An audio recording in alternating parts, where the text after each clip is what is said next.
Հորիզոնի ուղիղ եթերում իր աշխատանքն է սկսում լրատվական ծառայությունը, բարև ձեզ հարգելի հեռուստադիտողներ, ստուդիայում աշխատում է Վրույր Թադևոսյանը։ Դուք մեզ հետևում եք ինչպես հեռուստացույցով, այնպես էլ առցանց Facebook-ի եւ YouTube-ի մեր պաշտոնական ալիքներով։ Եվ այսպես Կալիֆոռնիայում կրկին արտակարգ դրություն է, աշխարհի ուշադրության կենտրոնում Բելարուսն է։ Կորոնավիրուսն էլ շարունակում է տագնապալից տվյալներ գրանցել։ Պատվաստանյութի ստեղծման մասին խոսել է նաև Հռոմի Պապը։ Այս ամենի մասին եւ ոչ միայն հառաջիկա 1 ժամվա ընթացքում կքննարկենք մեր այս ծրագրի շրջանակում։ Եվ այսպես Կալիֆոռնիայում արտակարգ դրություն է զանգվածային հրդեհների պատճառով։ Սան Ֆրանցիսկո քաղաքի ափամերձ շրջաններն ամբողջությամբ ծխի մեջ են։ Երկինքը ժամեր շարունակ բոցավառված է եղել ընդհուպ մինչև այս պահը։ Հայտարարելով արտակարգ դրության մասին Կալիֆոռնիայի նահանգապետ Կևին Նյուսոմը անտառային հրդեհների հիմնական 2 պատճառ է առաջ քաշել՝ արտասովոր բարձր ջերմաստիճանով եղանակային պայմաններ եւ անընդհատ դիտարկվող ամպրոպ ու կայծակ։ Նրա խոսքով վերջին 72 ժամվա ընթացքում ավելի քան 11000 կայծակ է որոտացել, որը շուրջ 400 հրդեհի բռնկման պատճառ է դարձել։ Հիմա դուք դիտում եք այդ կադրերը, հարգելի հեռուստադիտողներ։ Ամենամեծ մակերեսով խոշոր հրդեհներ են Սան Ֆրանցիսկոյի ամբողջ շրջակայքում, հյուսիս-հարավ արևելք ուղղություններով հազարավոր մարդիկ տարհանվել են, տեղ-տեղ իրավիճակը դուրս է եկել վերահսկողությունից, կան ինչպես մարդկային զոհեր, այնպես էլ նյութական մեծ վնասներ։ Այս պահին հաղորդվում է 2 զոհի մասին, որոնցից մեկը հրդեհաշիջման աշխատանքներում ներգրավված օդաչուն է եղել, ով ինքնաթիռով ընկել է կրակների մեջ։ Հարյուրավոր կրակի օջախներ կան հենց հիմա Կալիֆոռնիայում, դրանցից 26-ն ամենամեծն են, որոնց վերահսկումն այնքան է բարդացել, որ նահանգը օգնության է դիմում այլ նահանգների փրկարար եւ հրշեջ ծառայություններին։ Սան Ֆրանցիսկոյի եւ հարակից շրջանների ծխի հաստ շերտը, որն ընդգրկում է արդեն ավելի քան 600 մղոն տարածություն, տեսանելի է նույնիսկ ՆԱՍԱ-ի արբանյակներից։ Հիմա մենք դիտում ենք այդ կադրերը, հարգելի հեռուստադիտողներ, մարդիկ տարհանվել են եւ ստիպված նաեւ լքել են իրենց բնակության վայրերը, նրանց բնակարանները ավիրվել են, որոշ տեղեկություններով ավելի քան 140 շինություն հրի է մատնվել։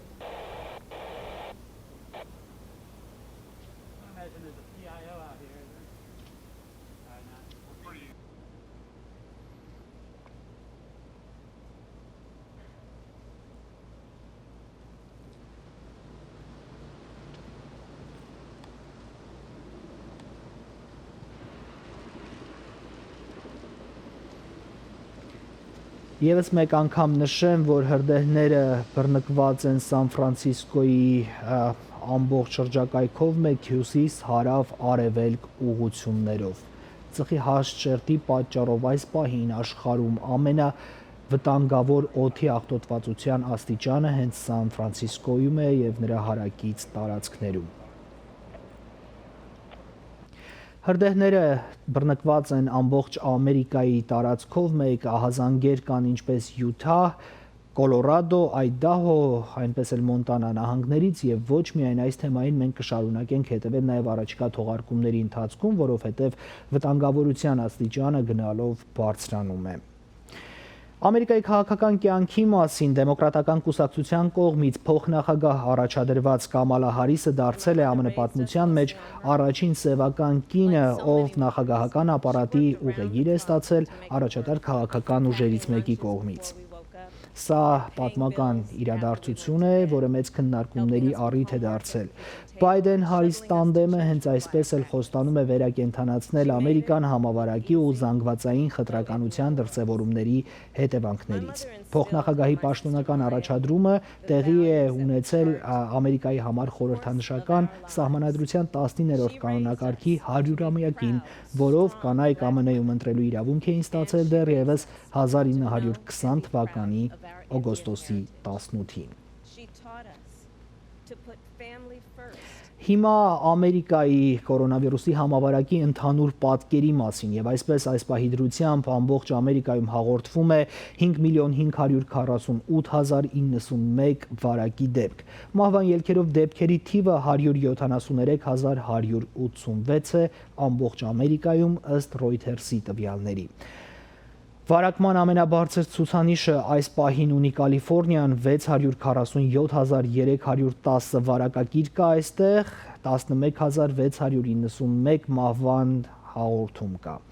Ֆլորիդայում այս պահի դրությամբ կա 584,047 վարակագիր, մահվան ելքերով դեպքերի թիվն այստեղ հասել է 10,067-ի։ Տեխասում այս պահի դրությամբ կա 578,249 վարակագիր, մահվան ելքերով դեպքերի թիվը այստեղ ավելի բարձր է 11,014։ Նյու Յորքում ամենաբարձր մահվան ցուցանիշն է 32,557, իսկ վարակման թվով Նյու Յորքը ունի հետևյալ պատկերը 431,849 է։ Ըստ նահանգային տեղեկությունների Կալիֆոռնիայում պատկերը հետևյալն է. ընդհանուր հաղորդված դեպքերի թիվը 644,751 է։ Նախքան մյուս թվերը տեղեկացնեմ նաև, որ հնարավոր է որոշակի տարբերություններ լինեն առանձին աղբյուրների թվերի միջև, բայց պատկերը ընդհանուր ըստ էության մեծ փոփոխության չի ենթարկվում։ Մահվան ելքերով դեպքերի թիվ Կալիֆոռնիայում ըստ նահանգային իշխանությունների հաղորդվում է 11,686։ Մինչև այս պահը ամբողջ Կալիֆոռնիայում իրականացվել է 10,222,966 թեստավորում։ Հիմա մի փոքր ավելի մոտ մեզ Լոս Անջելեսի տարածաշրջանում վերջին 24 ժամվա ընթացքում հաղորդվել է 1603 վարակի դեպք, ընդհանուր վարակման դեպքերի թիվը 227,346-ն է Լոս Անջելեսի տարածաշրջանում, իսկ մահվան ելքերով դեպքերի ամբողջական թիվը 5446 է այստեղ, վերջին 24 ժամվա ընթացքում կորոնավիրուսից մահացության 57 դեպք է գրանցվել։ Իդեպ հարգելի հեռուստադիտողներ, ցավալի ևս մեկ նորություն կա, այսօր գրանցվել է Օրանջ Քանթիում առաջին անչափահասի մահացության դեպքը կորոնավիրուսից։ Մանրամասն տվյալներ չի հաղորդվում, բայց նորությունը, որ երեխա է արդեն մահացել, ամենացավալին է այստեղ։ Հիմա անդրադառնանք աշխարհին, պատկերը աշխարհում հետևյալն է, 22,831 վարակագիր կա, ներողություն 22,831,263 վարակագիր կա այս պահին, մահվան ելքերով դեպքերի թիվը հասել է 797,283-ի։ Քանի դեռ աշխարհը պայքարում է կորոնավիրուսի դեմ, առաջնային թեման մնում է պատվաստանյութի ստեղծումը, բայց ինչպես է այն բաժանվելու աշխարհում, որոշ տեղեկություններով արդեն մի քանի տասնյակից ավելի պատվաստանյութեր փորձարկման վերջին փուլում են եւ հաղորդվում է, որ առաջիկա տարվա ընթացքում կունենանք 4-ից 5 պատվաստանյութ հասանելի ամբողջ մոլորակին։ Ինչպես են աղքատ երկրները դրանք ձեռք բերելու, այս պահին ամենացավոտ հարցերից մեկը սա է, որին անդրադարձել է Հռոմի Ֆրանցիսկոս Պապը։ Եվ այսպես Հռոմի Ֆրանցիսկոս Պապը իր ելույթում նշել է. Սիրելի քույրեր եւ եղբայրներ, համավարակը վկայեց, թե որքան մեծ է եւ խորը անջրպետը թշվառների եւ հարուստների միջև։ Ցույց տվեց, թե ինչ ահավոր անհավասարություն է աշխարհում եւ թեպետ վիրուսը տարբերություն չի դնում մարդկանց միջև, անցնելով իր մահաբեր ճանապարհով, այն մատնացույց արեց այսօր առկա անհավասարությունը, խտրականությունը եւ ել ավելի անտանելի վիճակի մեջ դրեց անտեսվածներին։ Տխուր կլինի, եթե վակցինայի հարցում առաջնահերթությունը տրվի հարուստներին, տխուր կլինի, եթե վակցինան դառնա այս կամ այն պետության սեփականությունը, եթե այն չլինի ունիվերսալ գյուտ, որը պետք է մատչելի դառնա առանց բացառության բոլորին։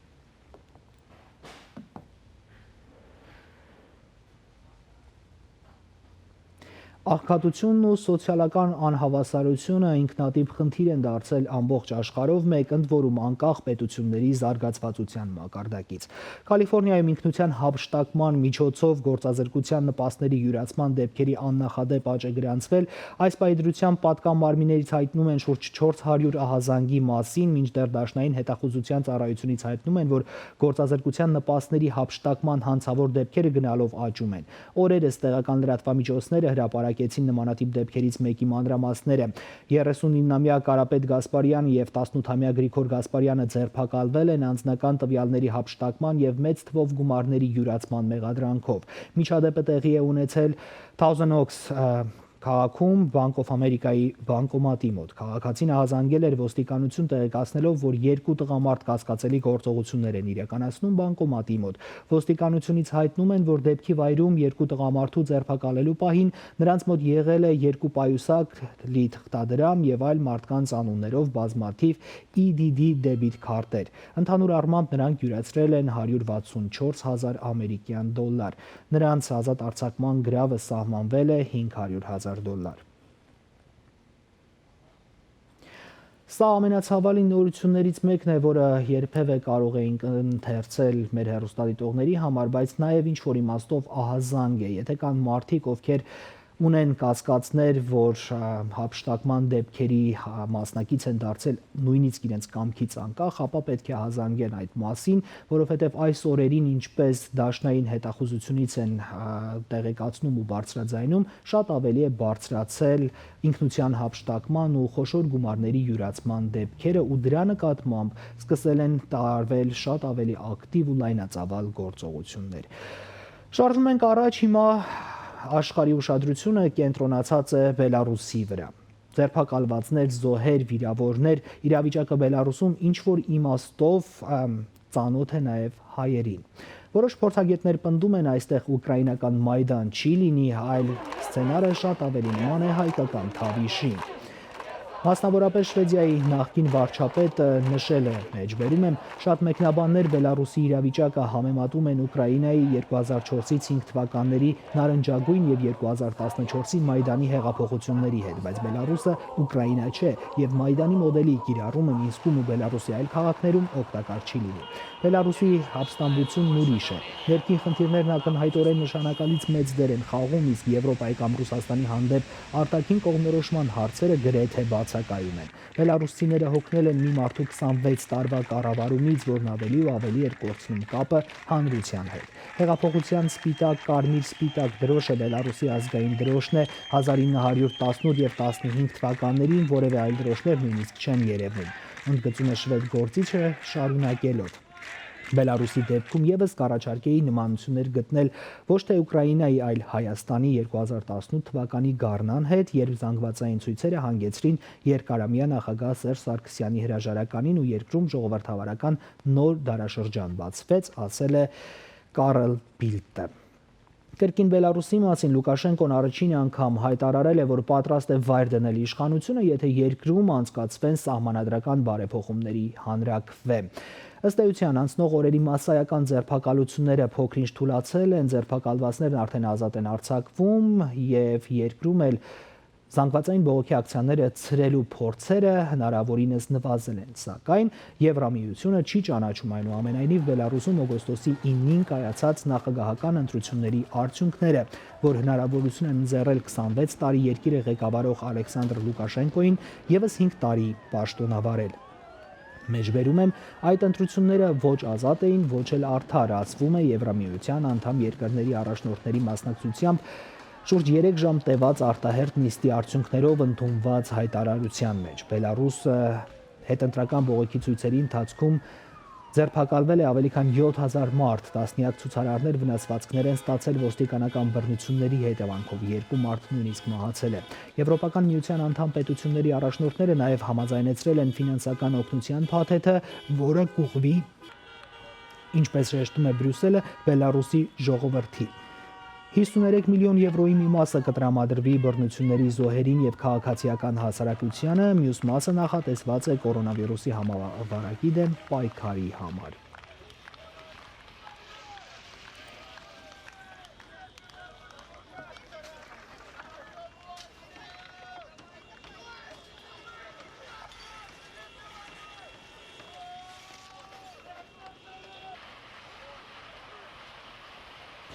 Այս ամենից անմասն չի մնում նաև Մոսկվան։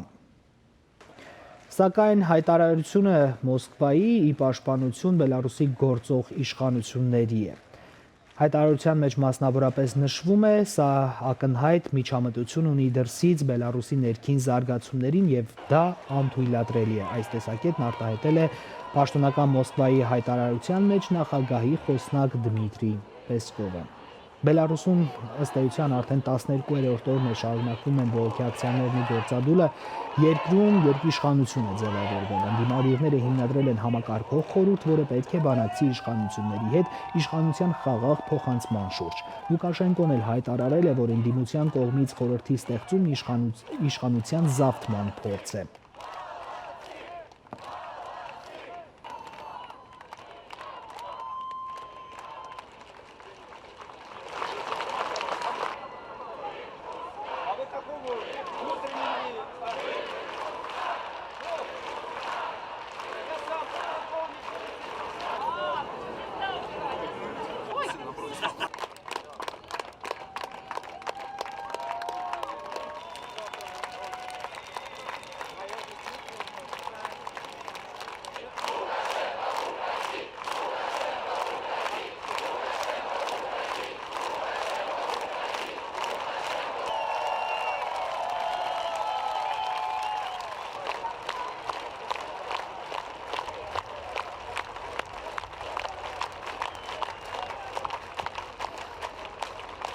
Հարգելի հեռուստադիտողներ, մենք արդեն համաձայնացրել ենք հատուկ հարցազրույց առաջիկա մեր թողարկման համար, միանալու ենք Բելարուս եւ ներկայացնելու ենք տեղի իրավիճակն ու իրադարձությունների զարգացումը իր բոլոր մանրամասներով, սա հաջորդ շաբաթվա համար։ Այս պահի համար կարճ գովազդային ընդմիջում է մեր եթերում առաջիկա րոպեների ընթացքում խոսելու ենք երկու շատ կարևոր թեմաների մասին, ունենք երկու հյուր։ Նախ առաջին հատվածում մենք կխոսենք Բեյրութին տրամադրվող օգնության ու աջակցության ծրագրերի մասին, այնուհետև մեզ ուղիղ տեսակապով մանրամասներ են ներկայացնելու սոցիալական փաթեթների, ֆինանսական աջակցության ու կորոնավիրուսի համավարակի հաղթահարման նոր ծրագրերի մասին։ Ինչպես ենք ստանալու գործազրկության նպաստները առաջիկա ամիսներին։ Այս թեման շատ կարևոր է, նաև հատուկ նորություն կա Uber եւ Lyft վարորդների համար, այնպես որ մնացեք մեզ հետ առաջիկա րոպեների ընթացքում եւս կարևոր նորություններ ենք քննարկելու։ Հիմա գովազդ է, վերադառնում ենք գովազդից հետո։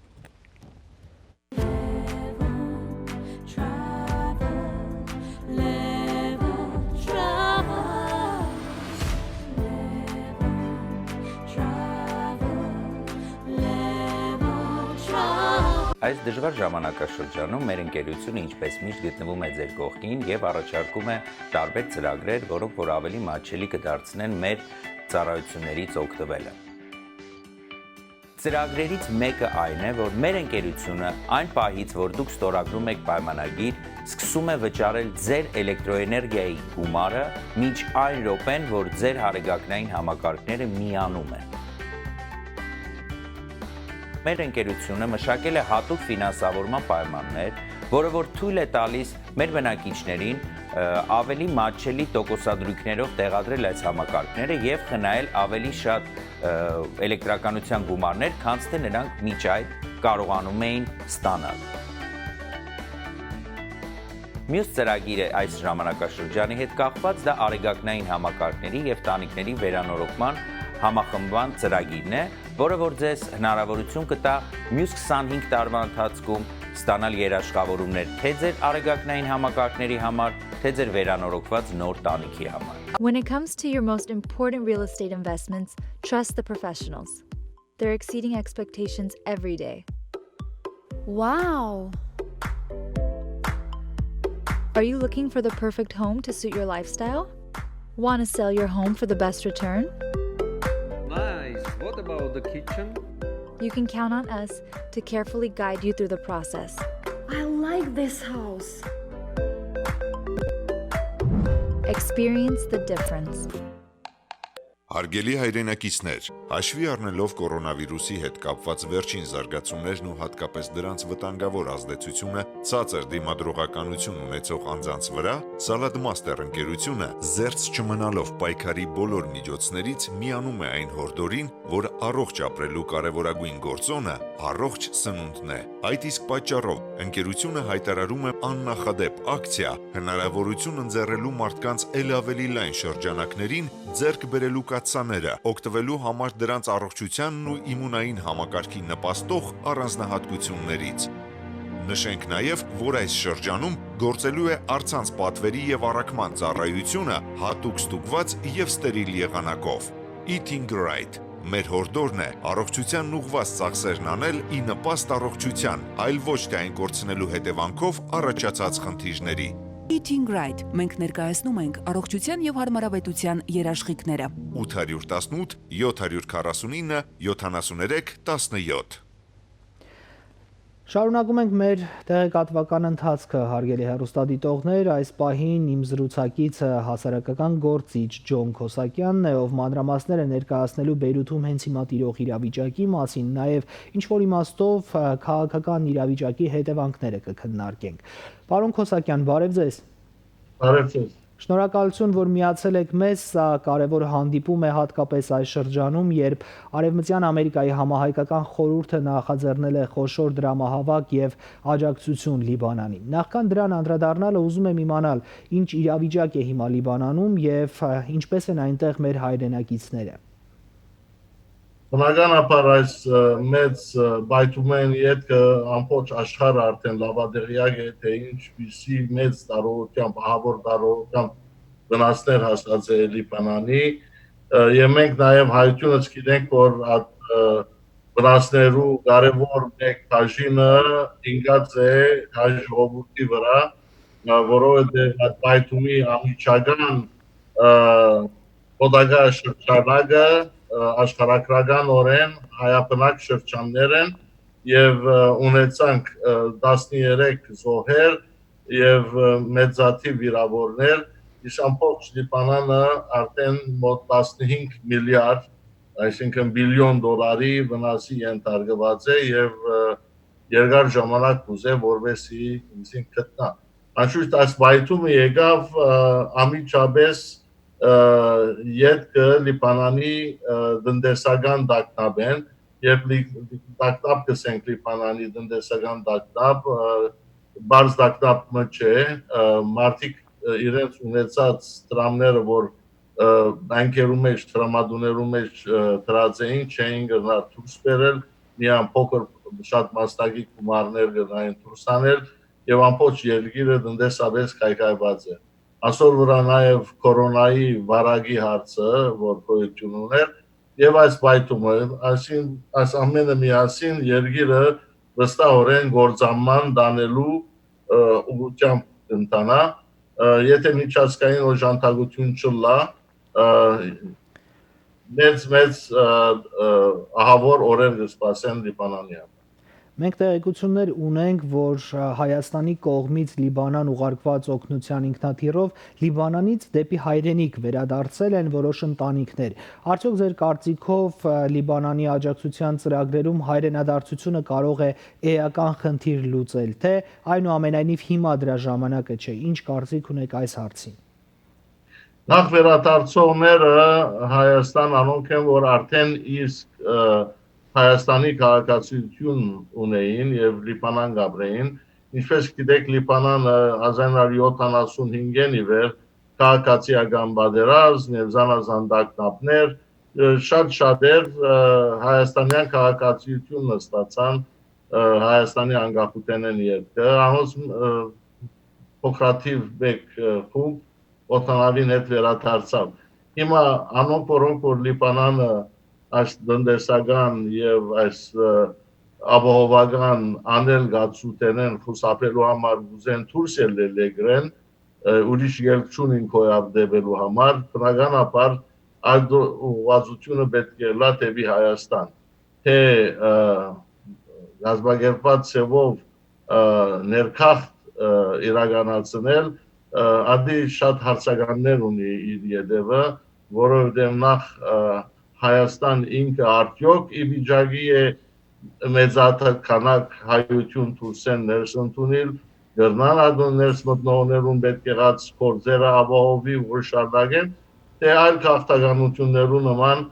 Հայաստան պիտի ընդունի, ապահովվար դա մինչև որ Հայաստանեն ետ դուրս մեկնին։ Մենք պիտի չուզեինք տեսնել, որ Լիբանանեն Հայաստան երթան եւ անդեղեն Շվեդ կամ Եվրոպայի տարբեր երկիրներ կամ Ամերիկա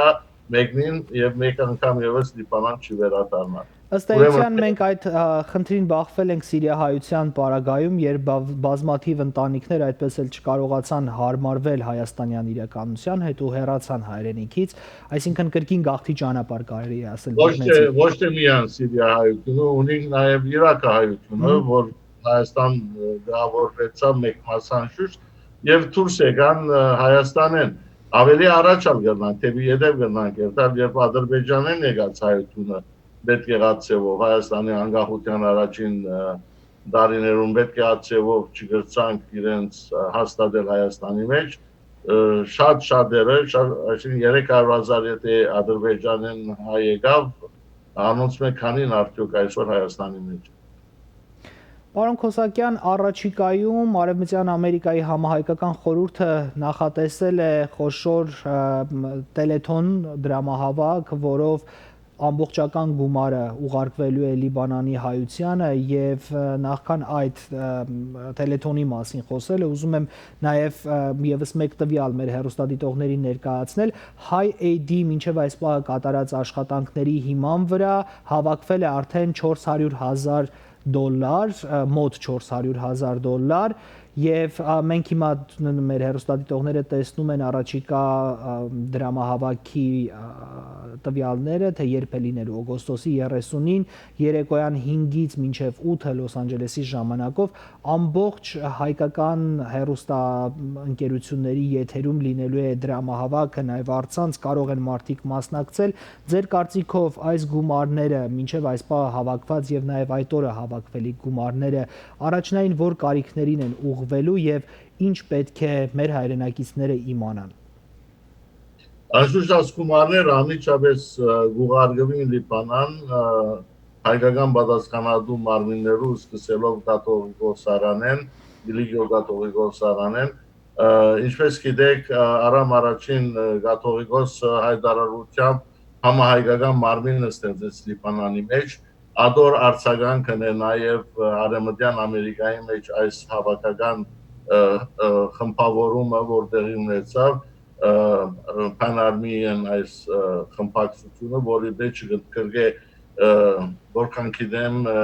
20-ով սկսավ թերևս հիմա ավելի գազագերբություններ են եւ կներկայացնե Արևմտյան Ամերիկայի ամենաաշխույժ եւ փորձունյա եւ մարդաշատ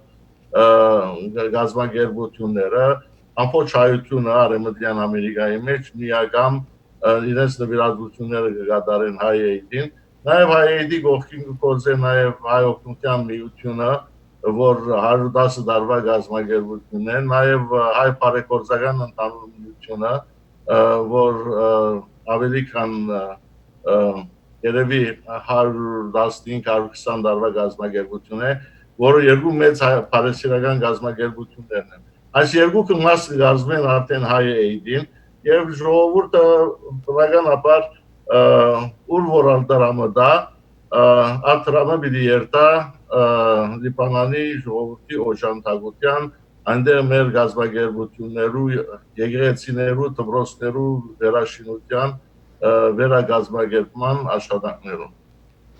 Պարոն Քոսակյան, մենք խոսում ենք աջակցության ծրագրերի մասին, բայց կարևոր է նաև հիմա անդրադառնալ քաղաքական իրադրությանը։ Որոշ տեսաբաններ պնդում են, որ աշխարհը այդպես էլ չի իմանա, թե ով էր իրական պատասխանատուն Բեյրութի ողբերգական պայթյունի։ Արդեն տեսանք կառավարության հրաժարականը, ըստ էության կառավարությունը ինքը ընդունեց, որ կոռուպցիան այնքան էր արմատացած այդ երկրում, որ դժվար էր լուծել ընդամենը պայթուցիկ մի քանի տոննա, հարյուրավոր տոննաներով պայթուցիկ նյութի տարհանումը նավահանգստից։ Ինչ է լինելու եզրահանգումը ձեր կարծիքով, ինչի սպասենք։ Նախ պայթուցիկ նյութեր չէին անոնք, բարարդացուցիչ էր, որ կարելի էր նաև իբրև պայթուցիկ օգտագործել հատուկ պայմաններու տակ, եւ անշուշտ դակության եւ ընդհանուր այլ գրագի բերումով այդ բարարդացուցիչը վերածվեցավ ահավոր զենքի եւ Հիրոշիմայի եւ Նագասակիի ատոմական պայթուններեն ետքը երևի ասի երրորդ ամենամեծ պայթունն է մեր նորակույն պատմության մեջ, աշխարհի նորակույն պատմության մեջ հայտնի չէ, որ իսկապես ասիկա թավատրական աշխատանք էր, թե բարձրապես 2750 տոննա ամոնիում նայտրեյտ ըսված վարարդացուցիչը, որ Վրաստանեն ճամփա ելած է անցնելով Թուրքիայեն եւ հասած Լիբանան, այնտեղ թերը իջեցված է ցած, որովհետեւ տնտեսական, նյութական արևդուրի հարցեր կային եւ հոմ մնացած է տարիներով։ Թե հիմա ինչի պատճառով այդ մեկը գրագի ենթարկվեցավ, բայթումը այնտեղեն զարգացավ, թե բարձրապես դրոնով հերոին զարգին կամ հրթիռով, օտանավով հրթիռով զարգին, այլս տեսակ մեկնաբանություններ կան, անշուշտ քննչական աշխատանք պիտարվի եւ վերջո մեջտեղ դիտել է, որ ինչ է իրավիճակը, ինչ են եղավ այս բայթումը։ Մենք պարբերաբար կապ հաստատելու հնարավորություն ունեցել ենք ու նաև այդ թեմային ենք անդրադարձել, բայց ակնհայտորեն փաստ է, որ ամբողջ մերձավոր արևելքում ու արաբական աշխարհում կրկին լուրջ քաղաքական անցուդարձեր են եւ փոփոխություններ։ Ձեր կարծիքով ընդհանուր իրավիճակը որքանով կարող էր անդրադառնալ Լիբանանի վրա եւ առհասարակ հիմա լիբանանյան իրավիճակը որքանով կարող է անդրադառնալ համաշխարհային քաղաքականության վրա։ Նշեք Լիբանանը դասյանյակների վեր գրվախնցոր է ոչ թե միայն մերձավոր արևելքի, միջին արևելքի բեդություններուն ցերկը, այլ նաև սովետական միության քանդումեն առաջ գրվախնցոր էր արևելքի եւ արևմուտքի ուժերում միջև բոլոր մեծ ուժերը եւ շրջանային ուժերը ներկայացություններ ունեն Լիբանանի մեջ, տարբեր դեղական քաղաքական ուժեր գոմորոշված էին այս կամ այն դեղական կամ միջազգային մեծ պետություններու կողքին եւ իրարու թեմ մեծ պետությունները եւ շրջանային պետությունները իրարու թեմ կբայկարեին Լիբանանի թադերական այս թաշտի մեջ եւ այսպես շարունակապար հիմա եւս նույնն է այդ վիճակը մեկ կողմեն Իրանն է, որ աստեցություն գործեն, մյուս կողմեն տարբեր արաբական մեծահարուստ նավթով հարուստ երկիրներն են, իրենց աստեցությունը կբանեցնեն Լիբանանի վրա, եւ անշուշտ ամեն մեկ դեպք որ Լիբանանի մեջ կբադայի քաղաքական գոմնորոշում փոփոխություն կամ զինվորական փախումը անդրադարձ կունենա շրջանի հավասարակշռության վրա, ռազմաքաղաքական հավասարակշռության վրա, Թուրքիայեն մինչև Լիբիա, Կատարեն մինչև Ֆրանսիա, հիմա նոր զարգացումներ կան, ինչպես գիտեք, Թուրքիան Կատարի մեջ զինվորական ներկայություն է, ատերի պետության հրավերով, Լիբիայի մեջ զինվորական ներկայություն է եւ ուղղակի զինվորական ռազմական գործողություններու կմասնակցի Լիբիայի ժողովրդի մեկ խմբավորումին դեմ ներկայություն է Իրաքի մեջ, ներկայություն է Սուրիո մեջ եւ այսպես ասած հակահայ աշխատանքներու ջամփով ներկայություն է Լիբանանի մեջ Գիբրոսը գրաված է, Հյուսային Գիբրոսը գրաված է դասնամյակները եւ Թուրքերու մտայնություն անը որ Օսմանյան պետության парքը վերահաստատեն շրջանեն աշխարհակրական գրավումով եթե չլադիգա քաղաքական եւ ռազմական ներկայության պլան ինչպես որ է հիմա ինքը Իրաքի մեջ, Իրանի, Սուրիո մեջ, Լիբիայի մեջ, Կատարի մեջ Իրանը նշեցի արդեն ասոնց կողքին կա նաեւ Եգիպտոսը որ Ֆրանսիայի հետ գործակցաբար գուզե արկել կլալ Թուրքիո ընդարձակումին դեպի Վիշեգրադանի արևմտյան շրջանները իսկ անգոմեն իտալիան զորագից է ծևոմ Թուրքիո եւ Լիբիո մեկ գրվող ուժերեն մեկուն հետ դեսնեք որ եվրոպական ներկայացություն կա արդեն ուղղակի հասկական ռազմաքաղաքական մրցակցության մեջ Ֆրանսիան եւ Իտալիան արդեն ներառնված են բնական է աստեղ ցերնազալ չեն ստաց նաեւ Իսրայելը որ դագամեն աշխատանք կտանի որ իր ապահովությունը հաստատե իր աստեցությունը բանեցնե ամբողջ շրջանի վրա եւ ամենավերջին անակնկալը երբ որ իմարատներու պետությունը որ կար արաբական վարչական զորքի շրջանի մեջ վերջերս մեկ շաբաթ առաջ բարեկամության այստեղ նշանները սկսան ցույց տալ համացանություն ընկել Իսրայելի հետ, որ մեծ հարաճախած է Իսրայելի համար արաբական աշխարհին նոր բարեկամներ առաջացնելու եւ նոր դաշնակիցներ ունենալու։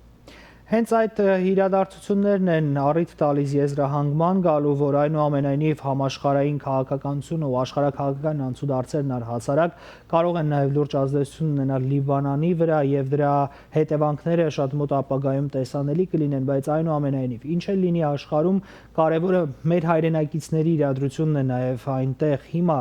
եթե ունեք առնչություն լիբանանահայության ու մեր հայրենակիցների հետ, ինչ կարող եք ասել օգնության ծրագրերի մասին եւ նաեւ կոչով կարող եք դիմել մեր հայրենակիցներին, ովքեր հիմա մեզ դիտում են ու ավելացնեք այն ինչ ուզում եք այս պահին։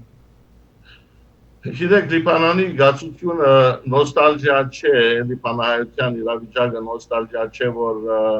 լավ գազագերված քաոտ եղած է։ Լիբանանի պետությունը այնպիսի կառույց ունի, որ համայնքային կրոնական համայնքերի վրա հիմնված է։ Լիբանանի խորհրդարանը, պարլամենտը բաժնված է բազմաթիվ ներկայացուցիչները բաժնված են բազմաթիվ կրոնական համայնքերի վրա։ Օրինակի համար հայ առաքելական եկեղեցին ունի 5 անդամ պարլամանի մեջ, իսկ հայ կաթողիկ եկեղեցին ունի 1։ Իսլամ շիաները եւ իսլամ սուննիները ներկայացություն ունին, դրուզ ըսված համայնքը ներկայացություն ունի, ալավիները իսլամ են ասում, հետո կա արաբ կաթոլիկները, արաբ ուղղափառները, մարոնիները եւ այլն։ Ուրեմն խորհրդարանը ըստ իրենց թվականակի բաժնված է։ Եթե հայությունը իր թիվը գործընծնե Լիբանանի մեջ, օրը հարցականի տակ կրնա առնվել, որ հայությունը պետք 128 աթորի վրա խորհրդարանի մեջ 6 աթորը շատ է դիտեն հայերուն համար եւ մեր քաղաքական ուժը դառնա։ Ուրեմն փախսալի չէ որ մեր թիվը դառնա այնտեղը եւ վարգամ առաջ պետք է մենք ասի քաղաքական առումով մարդկային առումով եւս ամիջական օժանդակության հարց կա։ Ամիջական օժանդակությունը թե գլուզե մարդկային հարցը եւ թե գլուզե քաղաքական մեր աստեցության հարցը շրջանի մեջ ժողովուրդը բայելով ատեղ, ժողովուրդը բայելով առողջ, ոչ սոված եւ վճռական, որ իր բայկարը շարունակի։ Ադոր համար աշխարհում մեկ Հայաստանեն, Արցախեն, Ամերիկայի մեկ ծայրը մինչև փոքր քաղաքներ աշխարհի դարբեր անկյունները պետք է օժանդակության ամեն մեկի իր գրծածին չափով։ Բայց խնդիրը ինչ է, համան հայությունը այսօր Լիբանանի կողքին է 3 տակավին մեր փանագի զինվորներուն օժանդակության աշխատանքի մեջն եւ պայթեցավ Լիբանանահայության վիճակը։ Ահավասիկ նոր լուրեր կհասնի Սուրիայության կորոնայի այս համաբարակի զոհերու մասին Սուրիայության մեջ հոնևս հասնելու հարց կա։ Հիմա գիտեք Փշրակներ պետք է դրվին, պետք է ուժերը գրտաբատկվին եւ գարելության սահմաններում մեջ ամեն տեսակի օժանդակություն պետք է հասցվի Լիբանանության եւ արագ կերպով։ Շնորհակալություն հարգելի հեռուստադիտողներ, իմ զրուցակիցը հասարակական գործիչ Ջոն Քոսակյանն էր։ Շնորհակալություն պարոն Քոսակյան այս զրույցի ու հանդիպման համար։ Շնորհակալ եմ ձեզ։ Ես ուզում եմ մեր հեռուստադիտողներին եւս մեկ անգամ տեղեկացնել, որ այս պահին էլ շարունակվում է համահայկական դրամահավաքը եւ նրանք, ովքեր ցանկանում են, կարող են իրենց նվիրատվությունն անել, իսկ տելեֆոնը կլինի օգոստոսի 30-ին, երեկոյան ժամը 5-ից 8-ը բոլոր հայկական հեռուստաընկերություններով եթերում կլինի։ Հիմա տեսնում եք Հայեյդը արդեն հավաքել է մոտ $400,000, որը ուղղվելու է լիբանանահայության առաջնային կարիքների հոգալու բոլոր ծրագրերին եւ առաջիկայում էլ մենք ունենալու ենք հնարավորություն այս թեմայի մանրամասներից խոսելու։ Հիմա կարճ գովազդ է մեր եթերում հարգելի հեռուստադիտողներ, գովազդից հետո վերադառնալու ենք ու շարունակենք մեր տեղեկատվական ընթացքը։ Ինչպես ու երբ ենք ստանալու գործազրկության հավելյալ նպաստները, որը նախկինում շաբաթական $600 էր։ Ինչ նորություններ կան Lyft եւ Uber վարորդների համար եւ առաջիկայում ինչ խնդիրներ կան, որոնց բախվելու ենք, եթե չլինեն սոցիալական նոր փաթեթները ֆինանսական աջակցության համար։ Այս ամենի մանրամասները ներկայացնելու է Էլեն Ասատրյանը, դուք հնարավորություն եք ստանալու գրել ձեր հարցերը եւ ստանալ դրանց պատասխանները վայրկյաններ անց։ Վերադառնում ենք գովազդային դադարից հետո, հեռու չգնաք։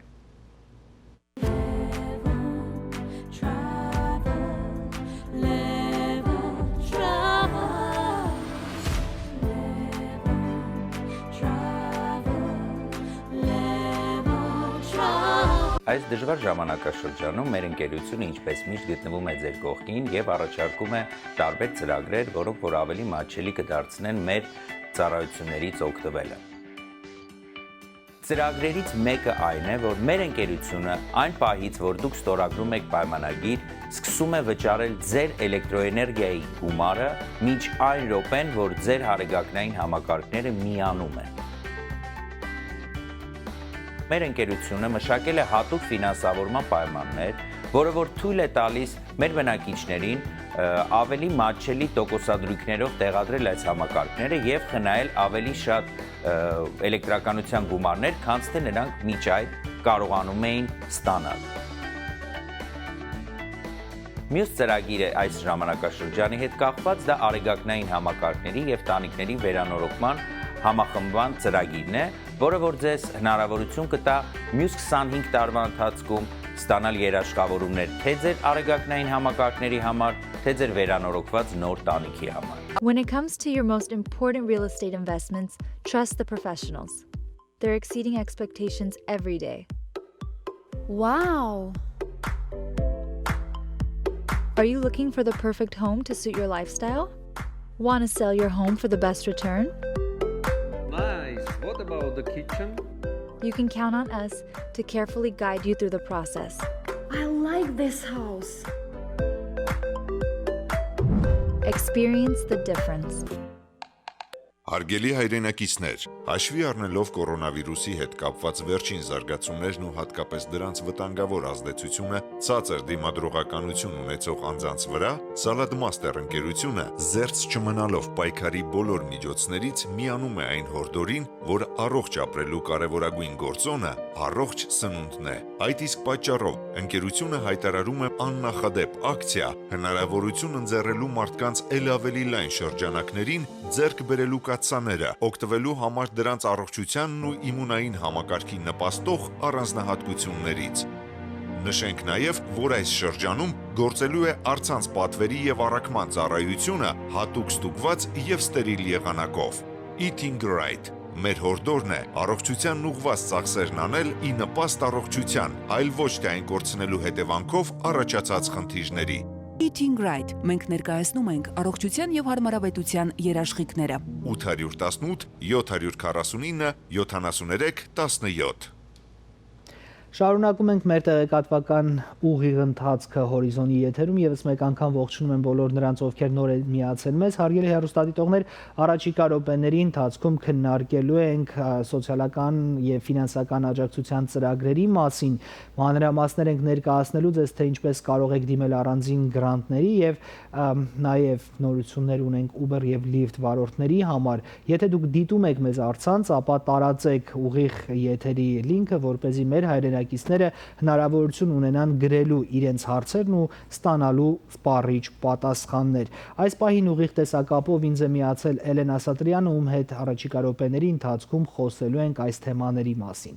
Էլեն, բարև ձեզ, շնորհակալություն միացել եք մեզ։ Իհարկե, բարի երեկ Գյումրի։ Ես տեսնում եմ արևային Հայաստանը ձեզ մոտ եւ ուրախ եմ, որ կարողացաք հասցնել մեկնել Հայաստան։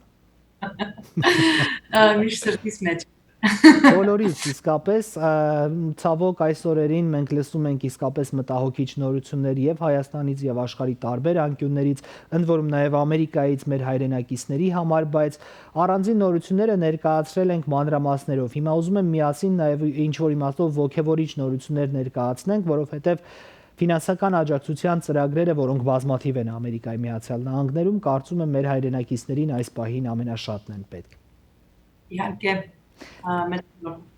Եվ այսպես առաջին նորությունը, որը այսօր ամերիկյան լրատվամիջոցների թեժ տասնյակից չի իջնում, Uber եւ Lyft վարորդների մասով է, նրանք արդեն կարող են շարունակել իրենց աշխատանքային գործունեությունը, որովհետեւ այսօր կայացվել է դատավճիռը։ Ինչի մասին է խոսքը։ Կարող եք մի քանի բառով ներկայացնել այդ նորությունը եւ ինչ են անելու մեր վարորդները այսուհետ որպես աշխատող։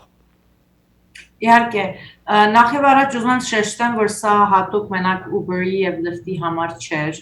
Չեմ կարող հիշեմ, եթե մենք առաջ սրա մասին խոսացել ենք, բայց անցած տարի ներկայացվեց եւ անցավ մի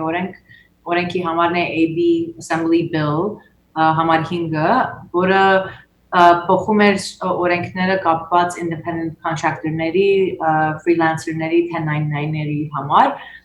Իհարկե այդ օրենքի մեջ մտնում էին շատ քիչ քանակով մասնագիտություններ, որոնք exempt էին, իսկ այդ մնացած բոլորը ստիպվում էին, որ կամպանիները պարտադիր իրենց վերցնեն որպես W2, այլ ոչ թե 1099։ Թե դա լինի օրինակ գրողները եւ օրինակ թերթերը շատ մեծ խնդրեմ ունեցան, որտեղ իրենք գրողներին օրինակ տալիս էին հատուկ ոնց որ ամեն PC համար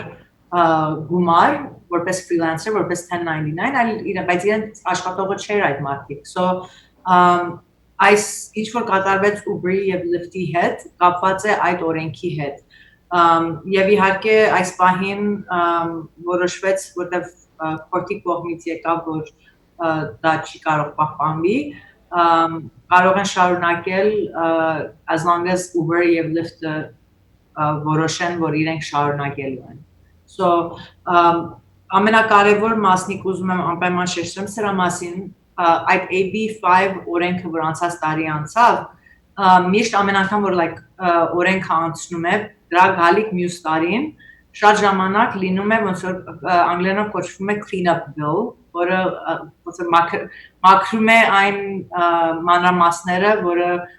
կարող է ճիշտ չէին հետևել ոնց որ այդ օրենքի անցման ժամանակ։ Իմանալով, որ AB5-ը շատ մեծ խնդիրներ ստեղծեց ոչ թե Uber-ի եւ Lyft-ի համար միայն, այլ ամբողջ Կալիֆոռնիայի տարբեր ինդուստրիների մեջ, որ կամպանիները փոքր եւ մեծ չէին կարողանում պահպանել եւ այս նոր օրենքի պատճառով շատ մարդկանց գործից դուրս հանեցին, որտեղ 1099 չէին կարող իրենց վերցնել։ Այս AB 1850 bill-ը ներկայացվեց, որը ավելորդ exemption-ներ է տալիս 1099-ի եւ independent expenditure-ի համար։ Այս նոր մաքրման bill-ը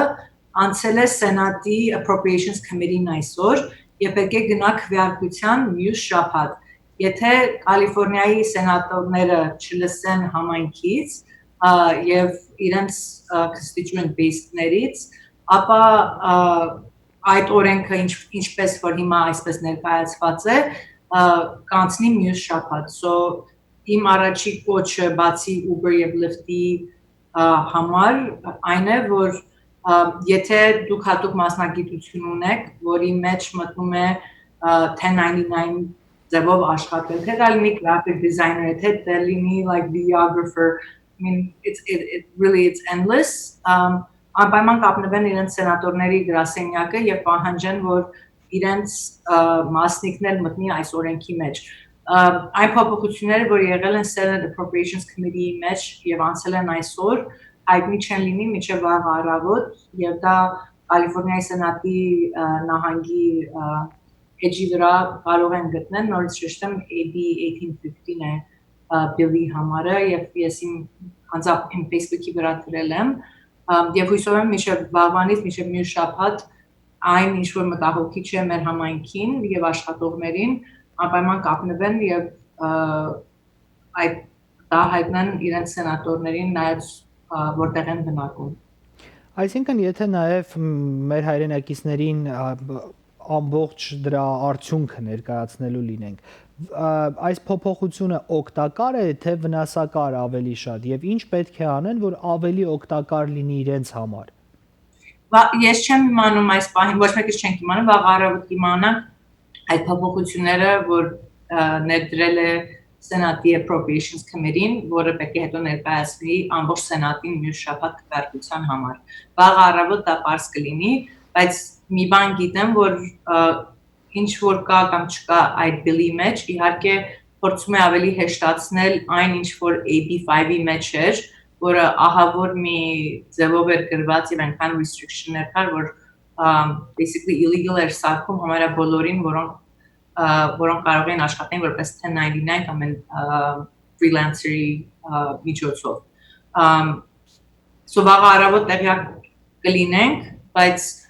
լինելով թե չլինելով ես կասեի, որ անպայման կապնվեն իրենց մասնակցության համար, որտեղ ինչ որ ներկայացվել է, կարող է վերջի վարքյանին փոխվի Սենատի քվեարկության ժամանակ։ So եւ նորից շեշտեմ, որ սա չեմ խոսում Ամերիկայի Սենատի եւ խոսում այլ California Senate-ի մասին։ Շատ լավ, մենք խոսում ենք նաև քանի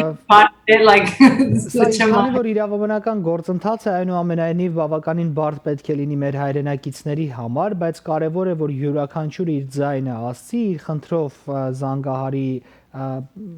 գրասենյակ եւ փորձի այդ խնդիրը բարձրաձայնել, եթե արդյունքը ճիշտ եմ հասկանում։ Այո, եւ ուզում եմ շեշտեմ, որ պետք չի որ մի բարդ բան ասվի, կարող է ասվի, որ օրինակ շեշտեմ օրենքի համարն է AB 1850 1850 եւ որևէ մի profession-ը որ ունեք, so եթե օրինակ իրենք graphic designer են, let's say, կամ շողեն, կարող են հենց միայն զանգեն, ասեն որ AB 50-ի մեջ exemption-ի մեջ պետք է մտնի այս մասնագիտությունը։ Որտեղ այս բանը չեմ իմանում, կարող է մասնագիտություններ լինեն, նայած ինչքան lobbying են արել տարբեր խմբեր այդ տարբեր ինդուստրիների կողմից։ So վաղ առավոտ կիմանամ, գիտեմ մի քիչ շուտ եմ ասում այս ամենը, բայց վաղվանից այդ զանգերը պետք է սկսեն, որտեղ շատ եմ տեսնում մարդիկ հենց Uber-ի, Lyft-ի համար Facebook-ով եւ Instagram-ով բողոքում են։ Սա նորություն չէ, սա անցել էր անցած տարի եւ օրենքի էր մտել հունվար ամսից։ Շատ լավ, ես կրկին ուզում եմ մեզ հետևող հեռուստադիտողներին տեղեկացնել, որ նրանք կարող են իրենց անհանգստացնող հարցերը գրել մեկնաբանություններում, հիմա մենք խոսելու ենք UI եւ PUA բենեֆիտների մասին, հարգելի հեռուստադիտողներ, դուք գիտեք, որ օգոստոս ամսվա ընթացքում համենայն դեպս մենք ստանալու ենք միայն գործազրկության շաբաթական ֆիքսված գումարները, բայց հավելյալ գումարները, որը օրինակ նախկինում $600 էր, դեռ չկա եւ որոշումն էլ չկա, ելեն, եթե ճիշտ եմ ներկայացնում։ Ինչ է լինելու հավելյալ գումարների հետ, ինչպես ենք ստանալու, եթե լինելու է դա։ Իհարկե, կարծում եմ շատ confusion կա, որտեղ երբ որ արդեն մեկ շաբաթ անցավ, թե երկու շաբաթ անցավ, որ Թրամփը հայտարարեց, որ նա ուզում է, որ ամեն մարդ, որ աշխատանք փորձել է $400 ստանա, այդ $400 նախ եւ առաջ ինքը այն ինչ որ հայտարարել է, նույնը չէր ինչ որ խտի վրա էր։ Դա երկու բան կա, մեկը կա, որը կոչվում է executive order, որը ունի շատ ուժ, մեկը կա, որ կոչվում է memorandum։ Այս ինչ որ կապված էր EDD-ի հետ, memorandum է, որը նույն ուժը չունի, ինչպես executive order-ը։ Memorandum-ի մեջ գրված էր, որ նա պահանջում է, որ տրվի այս 600-ի տեղը լինի $400, բայց federal government-ը միայն տալու է 300 եւ նահանգը պարտավոր է տա այդ մնացած 100-ը։ Եթե 100-ը չտա, ապա այդ 300-ը չի կարող ստանալ։ So իհարկե այդ հայտարարությունից հետո Gavin Newsom-ը, որը Կալիֆոռնիայի նահանգապետն էր, հայտարարություն արեց, որ California-ն գումարը չունի, բյուջեի չունի, որպեսզի կարողանա այդ $100 տա, որտեղ իրեն վրա կնստի շաբաթական $700 միլիոն, որտեղ իհարկե EDD-ին արդեն գալիս է նահանգի կողմից, so այդ maximum 450-ը, որ մարդիկ այս պահին ստանում են, դուրս է գալի նահանգի բյուջեի մեջ։ Այդ $100-ը, որ ավելացնի, կլիներ շաբաթական $700 միլիոն, որը նա չունի, նահանգը չունի, եւ Կալիֆոռնիա միակ նահանգը չէ, որ նույն հայտարարությունն է արել, այս պահին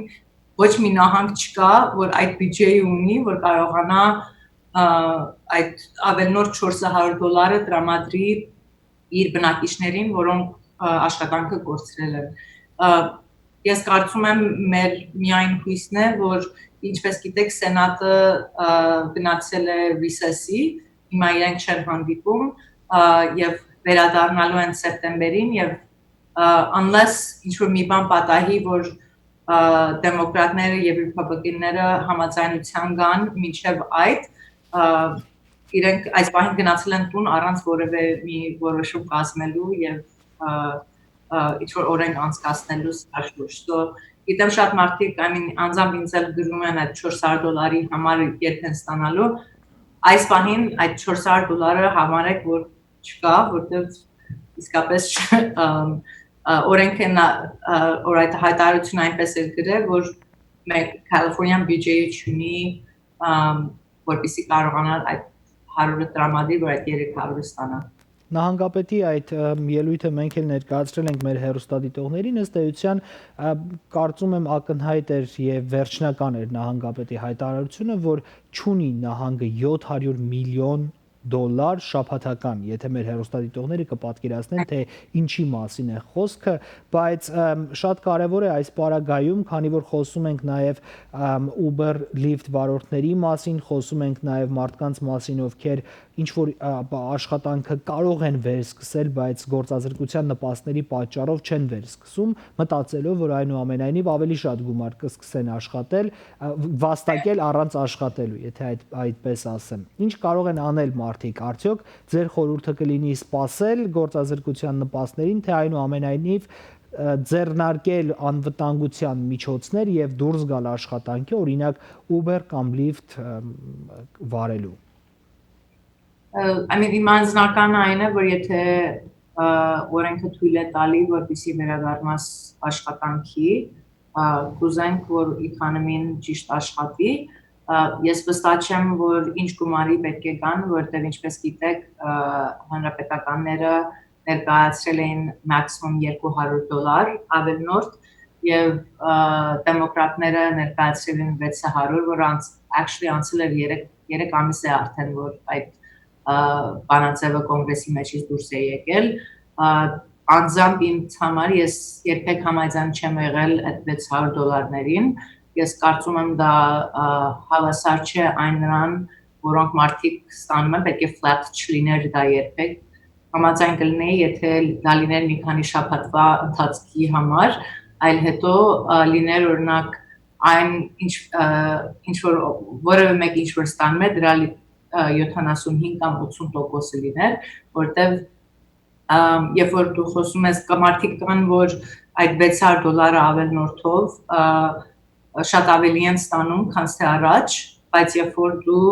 ստիպում ես փակել բիզնեսները եւ ստիպում ես, որ մարդիկ չկարողանան աշխատեն, ամեն մարդու բյուջեը, ամեն մարդու ծախսը, ամեն մարդու տան mortgage-ը կապված է իր բյուջեի հետ եւ չես կարող մեկը, որը օրինակ ունի տան mortgage եւ այս բանին չես թույլ տալի, որ աշխատի, վճարես իրեն նույն գումարը, ինչ որ մեկը, որը օրինակ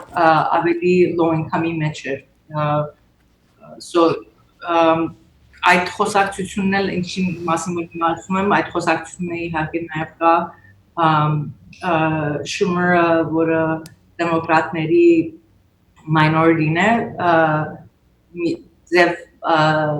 ցույց է տվել այդ բանաձևը, ասել է որպես երկրորդ բան կարող ենք գոնե 3 ամիս տալ 600, այդ 3 ամսից հետո որ սիստեմը ճիշտ դրվի, կամ 75 կամ 80%-ը այդ մարդկանց։ Ես կարծում եմ, որ այսքան ժամանակ պետք է չլիներ 600-ը, որտեղ իսկապես ես չեմ պատկերացնում մեկը, որը չի աշխատել մարտից եւ չի կարողացել տան բարձր տալ եւ ունի expense-ներ, որ պետք է մուծի, որ այդ մարդը ոնց է այդ փողը հետ բերելու, այս ընթացքում որպեսզի կարողանա իր տան ոչ թե վարձը, այլ mortgage-ը տա, որտեղ ամեն մարդ իր ծախսեր ունի կապված իր income-ին։ So at the end of the day ես չեմ կարծում իրենք համաձայնության են գալու եւ ինչպես գիտեք նոյեմբերի ընտրությունները մոտիկանում են եւ երկու կողմային պայքարը դարել է մի ահռելի բան ինձ համար որը օգտակար չէ մարդկանց եւ դարել է լրիվ politics-ի մաս Սա իսկապես աննախադեպ թեժ մրցապայքար է կարծում եմ եւ շատ տեսաբաններ էլ պնդում են այնուամենայնիվ առաջնային այստեղ ժողովրդական շահը պիտի լինի թե ինչ կլինի կհետևենք այդ ընթացքին եւս բայց կարեւոր է հիմա խոսել առանձին նաեւ ֆինանսական աջակցության ծրագրերի մասին որովհետեւ ըստ էության աղքատության մակարդակի բարձրացմանը զուգահեռ, այսինքն մարդիկ իրենց ֆինանսական միջոցների կորուստը տեսնելով դիմում են ծայրահեղ միջոցների, որոնցից մեկի մասին այսօր մենք խոսեցինք, սա ինքնության հափշտակման եւ խոշոր չափերի գումարներ յուրացնելու մի դեպք է, որը բավականին ցավոտ է մեր հայրենակիցների մասնակցությամբ է դա տեղի ունեցել EDD դեբիտ քարտերը յուրացնելով եւ այդպիսով նաեւ խոշոր արձեռն գումարներ վերցնելով բանկոմատներից։ Հիմա այս դեպքերի մասին եթե ունեք տեղեկություն, ինչ կարող եք ասել եւ նաեւ խորհուրդ մեր հայրենակիցներին, եթե ինչ որ ձևով ներքաշվել են նմանատիպ գործերի մեջ, ինչ կարող եք ասել։ Եթե մի բան իրենց ինքնությունը, հա, այստեղ անձնական տվյալների մասին է խոսքը, ինչպես կարող ենք պաշտպանել եւ խուսափել նմանատիպ Եթե որևէ մի problem կա մանավանդ EDD հետ կապված կամ իրենց անունով մեկ ուրիշ մեկը apply է արել, իմ առաջի բանը կլինի, որտեղ հենց երեկել իրենց գրասենյակի հետ խոսել եմ, որ կապնվեն, եթե բնակում են Glendale, Burbank, Walker Center, Little Armenia, Senator Portantinoի գրասենյակի հետ, այլ կամ նահանգի ներկայացուցիչ կամ նահանգի սենատի գրասենյակի հետ եւ իրենց տեղյակ պահեն իրենց situation-ի մասին գիտեմ նաեւ մարդիկ որ մինչեւ այսօր երբ որ դիմել էին EDD-ի դեռ ճիշտ պատասխանը չեն ստացել իր գրասենյակի աշխատակազմը ավելի շատ ժամ է դնում EDD-ի հետ զբաղվելով քան թե որևէ ուրիշ բանի այս պահի եւ կոչկանեի, որ անպայման որևէ մի ձևով կապնվեին իրենց կամ նահանգի ներկայացուցիչին կամ սենատի representative-ի հետ։ Շնորհակալություն Էրեն, վերջում նաև խոսենք առանձին գրանտային ծրագրի մասին, որի 4-րդ փուլը բացվելու է, եթե չեմ սխալվում, հիմա օգոստոսի 31-ին։ Ինչ ծրագիր է սա եւ ինչպես կարող են մեր հայրենակիցները օգտվել դրանից։ So, սա կոչվում է LA COVID Relief Fund, ստեղծված էր Los Angeles County կողմից, որպեսզի օգնի micro entrepreneur-ներին, փոքր բիզնեսներին եւ այս պահին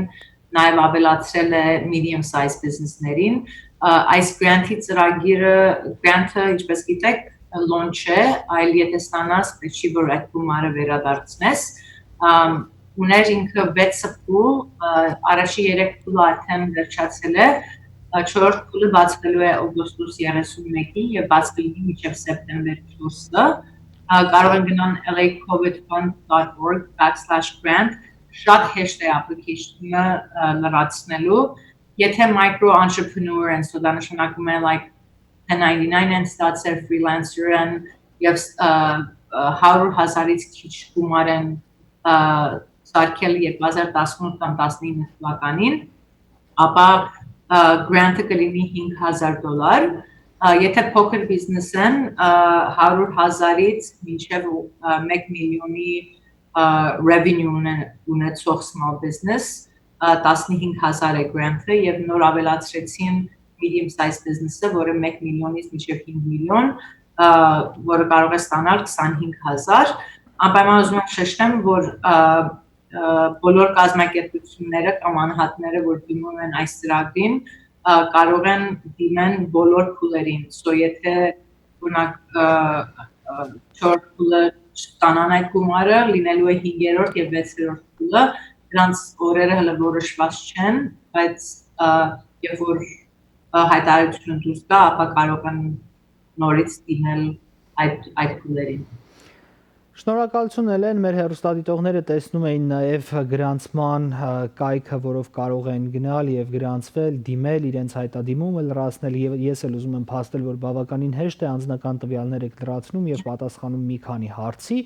Շնորհակալություն Էլեն այս ժամանակի համար, որ մեզ տրամադրեցիք, եթե զրույցն ամփոփելու եւ ավարտելու համար ինչ որ բան ուզում եք ավելացնել, համեցեք։ Միակ բանը, որ կարծում եմ կարևոր է նշել այդ նույն հայտարարության մեջ, որ կար EDD-ին, որ Trump-ը հայտարարություն էր արել, paycheck payroll tax-երի համար էլ կուզեմ անպայման շեշտել, որտեղ ինչ որ անհասկացողություն կա payroll tax-երի մասին։ Payroll tax-երը նա չի կտրել սեպտեմբերից մինչև դեկտեմբեր, ապա հետաձգել է payment-ը, so կարող են նրանք որոնք W2-ի վրա են, for example, կարող են իրենց employer-ին ասեն, որ սեպտեմբերից մինչև դեկտեմբեր չեն ուզում որ այդ գումարը պահեն, ապա հունվարին նորից սկսեն պահել, բայց ուզում եմ անպայման հիշեցնել, որ սա cancelled եղած չէ, այդ գումարը ինչ որ եթե այս պահին պահեն, որտեղ ուզում է գումարի կարիք կա, պետք է վերադարձնեն մյուս տարի եւ մյուս tax-երի ժամանակ նույն հայտարարության ժամանակ նախագահ Թրամփը հայտնել է որ եթե նա ընտրվի նոյեմբերի 3-ին դա կարող է ինքը cancel կանի այս պահին չի cancel անում բայց նոյեմբերի 3-ին եթե ընտրվի cancel կանի օրենքով նա այդ ուժը չունի, որպեսզի կարող է դա անել, դա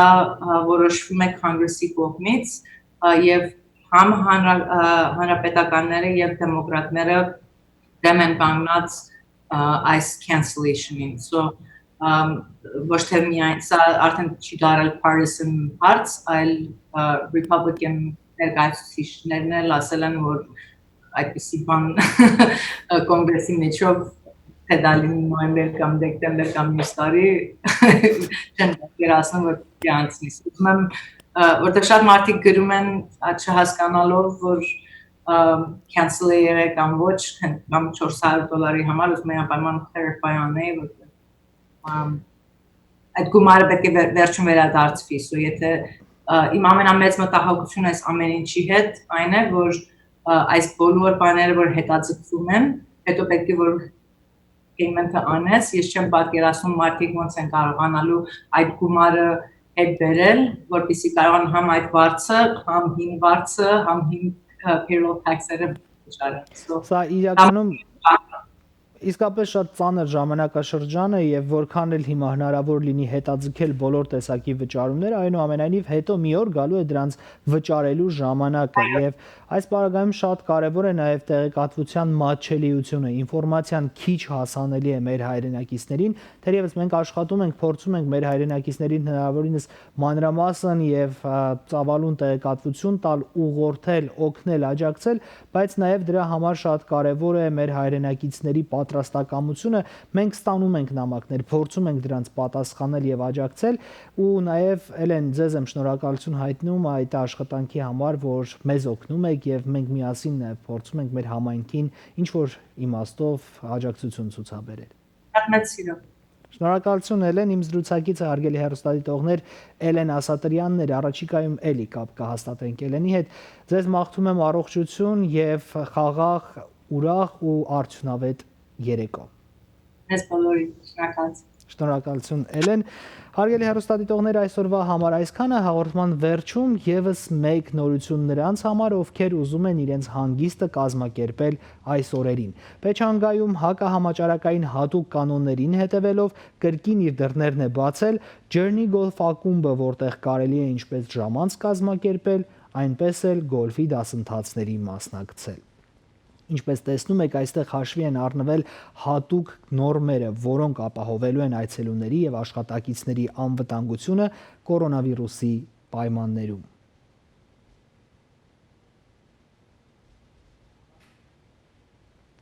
Այսօրվա համար այսքանն էր, հարգելի հեռուստադիտողներ, վերջին նորություններով եւ օրակարգ փոխող աշխարհի իրադարձություններով հանդիպելու ենք երկուշաբթի օրը։ Ստուդիայում աշխատեց Վրույր Թադևոսյանը, հեռարձակման վահանակի մոտ Լևոն Մարտիրոսյանն էր։ Կհանդիպենք երկուշաբթի օրը, մնացեք խաղաղությամբ, մինչ նոր հանդիպում։ Hello, my name is Scott Mallory. I'm the director of golf here at Journey at Pechanga. We're back open as of April 25th, and we've got a couple of guidelines that I'd like to go over with you with regards to how people play golf here at Journey. Due to our limited operations, we do have some requirements. What that means, face coverings are required. Certainly you need to have them on when you're in the clubhouse, around the clubhouse, and actually on the golf course as well. The other one that we have is that one person per cart. If you're in the same household, then you can drive together. For peace of mind for everybody, we do wash and sanitize the carts after every round. We bring those back out, people can jump back in them, play golf, and feel very safe and have that peace of mind. Our award-winning Journey Golf Shop is open as well. We only allow 4 people in at a time just for our social distancing practices, but it gives everybody an opportunity to buy some product and leave with something from Journey. And lastly, Journey at Pechanga Golf Course is in fabulous shape. Come on out, join us for a round of golf.